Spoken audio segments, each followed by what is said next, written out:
আচ্ছা, আমরা অনেকে বলে থাকি যে আমরা যে ভুল কাজ করতেছি দুনিয়াতে, আল্লাহ তো সবই জানে। তিনি কেন আমাদের আটকে দিচ্ছে না ভুল কাজ করার আগে? তাহলে তো আমরা আর ভুল কাজ করতাম না। তো এই বিষয়ে আমি একটা উদাহরণ দেই। আমরা যারা পরীক্ষার হলে এক্সাম দেই, স্যাররা তো যখন আমরা এক্সাম দেই আষ্টে-পাষ্টে ঘুরে ফিরে দেখে। তো আমরা যখন উত্তরটা সঠিক লিখি, স্যাররা তো খুশি হয় না বা কোনো রিঅ্যাকশন করে না। আবার যদি ভুলও লিখি, তাহলে স্যার কিন্তু কোনো রিঅ্যাকশন করে না।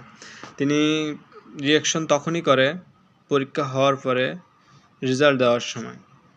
তো বিষয়টা হচ্ছে এরকম যে আমরা দুনিয়াতে যারা আছি তাদের একটা নিজস্ব চিন্তা শক্তি আছে। এটা আমরা ভুল করতেছি না সঠিক করতেছি আমরা নিজেরাই বুঝতে পারতেছি। আমরা বোঝার পরেও যখন ভুল করি তারপরেও যদি বলি যে আল্লাহ আমাদের ভুল কাজ করতেছি সেটা থেকে কেন আটকাচ্ছি না? তো আমি বলবো এটা হচ্ছে একটা পরীক্ষা ক্ষেত্র। আমাদের পরীক্ষা শেষটাই সেই দিন হবে যেদিন আমাদের মৃত্যু হবে। এক্ষেত্রে আমাদের ভালো কাজ করা উচিত, খারাপ কাজ থেকে বিরত থাকা উচিত।